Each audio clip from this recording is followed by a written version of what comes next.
وَلْتَكُن مِّنكُمْ أُمَّةٌ يَدْعُونَ إِلَى الْخَيْرِ وَيَأْمُرُونَ بِالْمَعْرُوفِ وَيَنْهَوْنَ عَنِ الْمُنكَرِ وَأُولَئِكَ هُمُ الْمُفْلِحُونَ۔ السلام علیکم ورحمۃ اللہ وبرکاتہ۔ الحمد للہ رب العالمین والصلاة والسلام علی نبینا محمد وعلی آلہ وصحبہ اجمعین۔ اسلامی طہارت کے احکام کا سلسلہ چل رہا ہے۔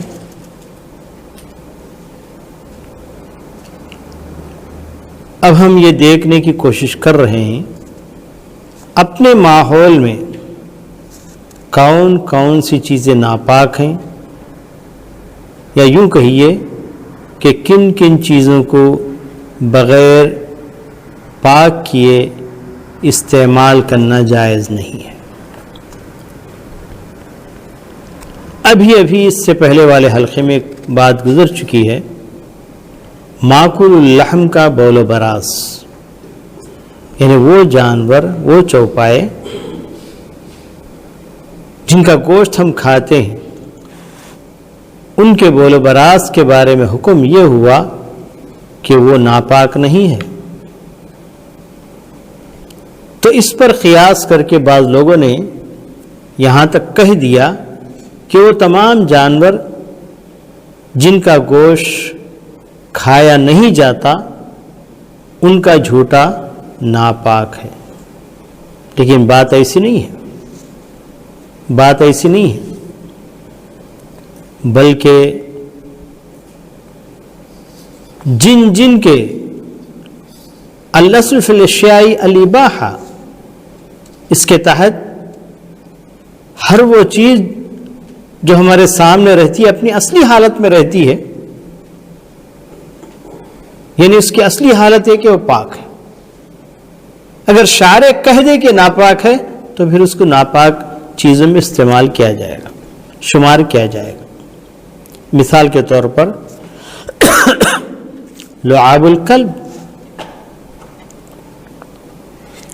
یعنی کتے کا جوٹا پاک ہے کہ یا ناپاک ہے؟ بلکہ کتا اور کتے کا جوٹا یہ دونوں کے دونوں ناپاک ہیں۔ اس سلسلے میں پیارے نبی صلی اللہ علیہ وسلم کی حدیث آتی ہے، جیسا کہ ابو ہریرہ رضی اللہ تعالیٰ عنہ بیان فرماتے ہیں، فرمایا نبی کریم صلی اللہ علیہ وسلم نے، اذا ولغ الکلب فی اناء احدکم فلیرقه ثم لیغسلہ 7 مرات اولاہن بالتراب۔ فرمایا نبی کریم صلی اللہ علیہ وسلم نے،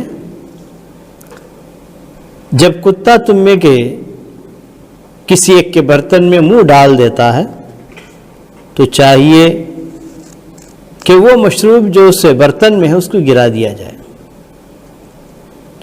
اور برتن کو 7 مرتبہ دھویا جائے، اور ان میں سے پہلی بار مٹی کے ساتھ دھویا جائے۔ صحیح بخاری کی حدیث ہے۔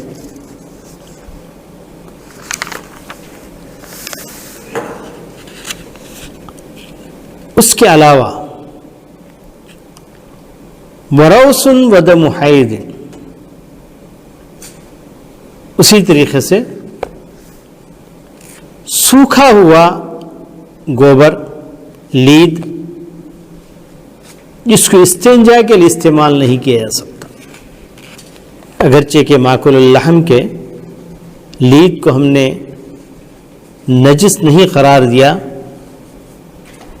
لیکن اس کے باوجود اگر لید سوکھا ہوا آ جائے تو کیا اس کو استنجا کے طور پر استعمال کیا جا سکتا ہے؟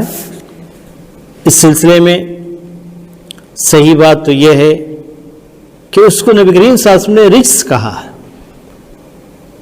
جیسا کہ عبداللہ بن مسعود رضی اللہ تعالیٰ عنہ سے روایت مروی ہے کہ اللہ کے رسول صلی اللہ علیہ وسلم قضائے حاجت کے لیے باہر چلے تو میں آپ کے لیے پتھر تلاش کرنے کے لیے گیا. 2 پتھر تو مل گئے لیکن تیسرا پتھر نہیں ملا. اس کے بجائے تیسرا میں نے سوکھا ہوا لیت کا ٹکڑا میں لے کر آیا. تو نبی کریم صلی اللہ علیہ وسلم 2 پتھروں کو تو لے لیا لیکن اسے لیت کے ٹکڑے کے بارے میں کہا کہ انہا نجس، اس کی وجہ سے گندگی بڑھتی ہے، اس کو استعمال نہیں کیا جائے گا. صحیح بخاری کے اندر یہ حدیث پائی جاتی ہے. اور اس کے علاوہ خون کے بارے میں کیا حکم ہے؟ اگرچہ کہ خون کے بارے میں قرآن میں جو کچھ آیت نازل ہوئی، قُلْ لَا أَجِدُ فِي مَا أُوحِيَ إِلَيَّ مُحَرَّمًا، یہاں تک کہ او دمن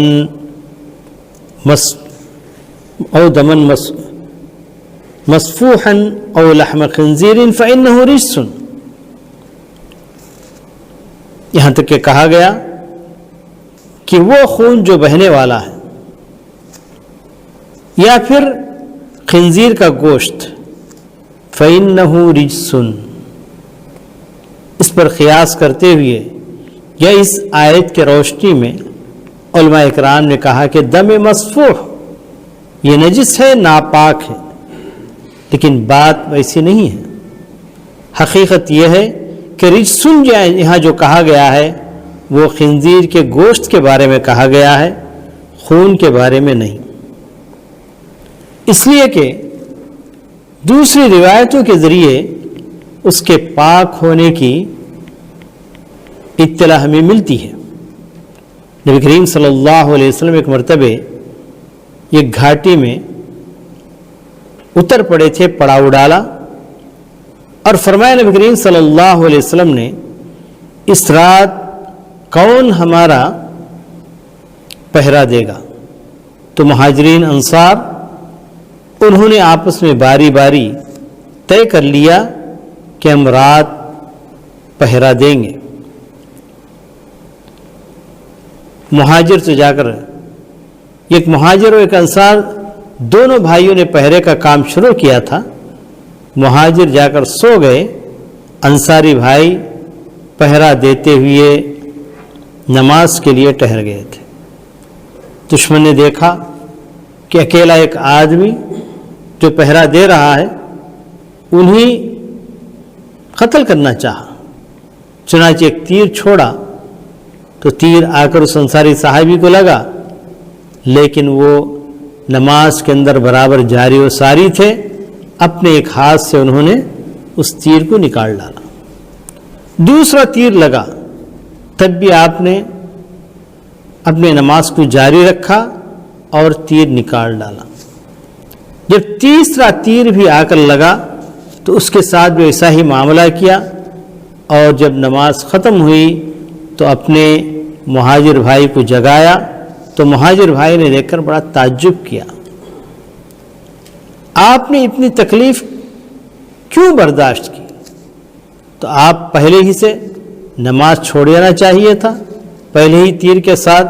تو انہوں نے کہا کہ میں جو سورت پڑھ رہا تھا میں نے یہ نہیں چاہا کہ اس کے اندر میں یعنی منقطع کر دوں اور نماز چھوڑ دوں، اس لیے میں نے برابر اپنی نماز کو جاری و ساری رکھا. تو اس طریقے سے صحابہ کرام رضوان اللہ علیہم اجمعین جنگ میں شریک ہوتے تو تیر تپنگ انہیں آ کر لگتے تھے اور وہ خون سے لت پت ہوتے تھے، پھر بھی اپنی عبادات کو جاری و ساری رکھتے تھے. اس سے پتہ چلا کہ دم مسفوح حکماً وہ رجس یعنی گندا اور پلید نہیں ہے، بلکہ اس کے لگنے کے باوجود نماز پڑھا جا سکتا ہے.